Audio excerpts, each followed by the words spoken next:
Hey everybody, David here. With a new Supergirl movie coming out, I wanted to take a look back at the character and the legacy on the big screen and small. But first, let's begin where it all began.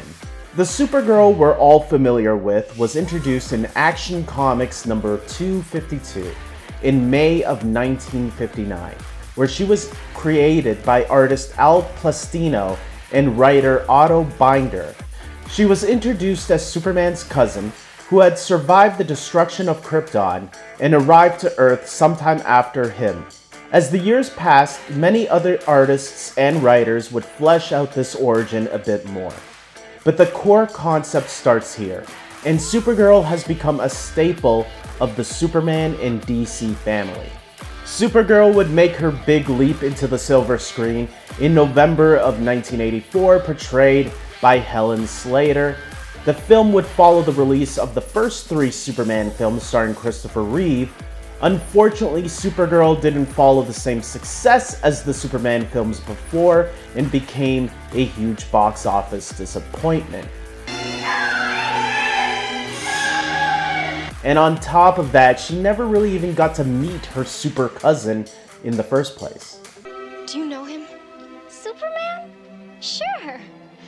My sister's got something going with the big guy. Though the film has a cult following, it's often credited for Helen Slater's performance as Supergirl and showing fans the inside of the Phantom Zone. During the mid to late 90s, Supergirl made her next appearance in animation in Superman the Animated Series, where she was voiced by Nicole Tom. Who, me? I'm not in trouble. And by the way, it's Supergirl. See? Super? Girl. Right. She is depicted as Kara and Zay, not Superman's cousin as in the comic books, but rather a near-Kryptonian from Krypton's sister planet Argos. Argos was jolted from its orbit by Krypton's explosion into a much further orbit, and only Kara survived, freezing to death. Superman finds her. He brings her back to Earth and treats her as a cousin. As the story continues in Justice League Unlimited, she and Superman grow very close, almost like siblings, but she departs when she falls in love with Brainiac 5 of the Legion of Superheroes in the distant future, feeling that she had never really fit on Earth in the present. And you know what? I think that's a lot of lies, because I saw that episode of Supergirl teaming up with Batgirl, and both of them were like bros before hoes. Or hoes before bros? I don't know. I never thought I'd hear myself saying this, but where's the bat? We're handling this. Oh, that's reassuring. Don't let that donut dunker get to you. We're gonna have this whole thing sewn up before Batman and Superman get back. Sure. How hard can it be? 2 against 1, right? Right. While there were many other interpretations of Supergirl in animation, this one is the most noteworthy. And I love you too, Clark. Don't take this the wrong way, but I've found a place where I can make a difference. Where I'm more than just Superman's kid cousin. I feel I belong here. Supergirl returned in live action during the hit series Smallville's 7th season, which aired from 2007 to 2008. Kara is introduced into the cast and portrayed by Laura Vandervoort. Smallville depicts her as Clark's cousin, whose spacecraft became trapped in stasis until events of the 6th season finale, when the destruction of the dam and the ship had landed near, disrupted the stasis system, and allowed Kara to wake up. Much of Season 7 is concerned with Kara's attempts to adjust to life on Earth, especially after learning of Krypton's destruction, and the fact that her younger cousin is now at least the same age as she. My father, Zor-El, told me to find you. That was my mission. Zor-El? Zor-El and Jor-El are brothers. Then that makes us cousins. The character would also make guest appearances in Season 8 and the final Season 10. Supergirl eventually got to carry her own series on CBS, where she was portrayed by Melissa Benoist. This series was from producer Greg Berlanti, who already had established the Arrowverse with the hit series Arrow and later on The Flash on the CW network. Just a quick reminder. Super speed. I don't have it. Noted. Eventually, Supergirl was moved to the CW, which made crossovers with the rest of the Arrowverse much easier. Melissa Benoist was praised for her performance as Supergirl, and the series went on for 6 successful seasons.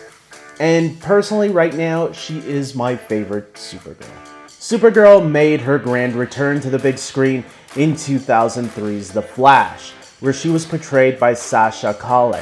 This version of the character lived in an alternate reality of the DCEU where Superman didn't make it to Earth, and Michael Keaton's Batman returned to help Ezra Miller's Flash. Fans also got to see other versions of their favorite characters, which included Helen Slater's Supergirl standing alongside Christopher Reeve's Superman for the first and only time on screen. While Supergirl played more of a supporting role in this film, Sasha Calle was praised for her performance. Unfortunately, due to creative change in leadership at DC, this would mark her only performance as the character. And it's kind of sad too, because she was really good in the role, and I would have liked to see her version of Supergirl interact with Henry Cavill's Superman. In 2025, the world got to see James Gunn's Superman. This film would mark a new take on the DC universe to allow new fans to join in. In a surprise twist, fans got to see their first look at Miley Alcock as Supergirl. Come on. Thanks for watching him, bitch. She likes to go and party on other planets. In 2026, Miley Alcock starred in her Supergirl movie, which would be inspired by the very popular comic storyline Supergirl, Woman of Tomorrow, which was written by Tom King. The film looks to be doing a loose adaptation, but definitely keeping the core elements of what made that story from the comics special. Okay, this does not look like this is gonna end well. For you guys.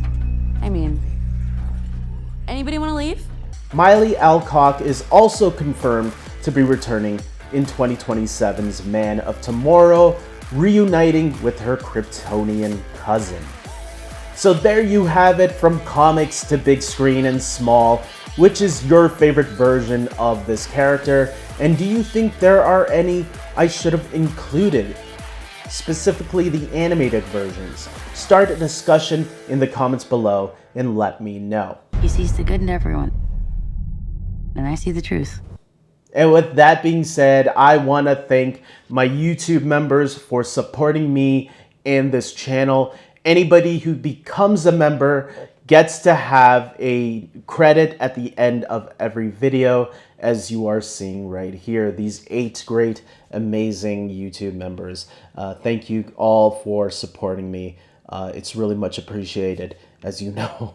And with that being said, look, there's a lot more videos to come. If you become a YouTube member, you can also get exclusive vlogs, as well as movie reviews and some other things, hopefully in the future. If more things come to my mind, you will be the ones to get that. I am working on more things, more ideas. My brain is always moving, so that's what you need to do when you become a creator. So with that being said, I hope you guys like this video. Press that hype button.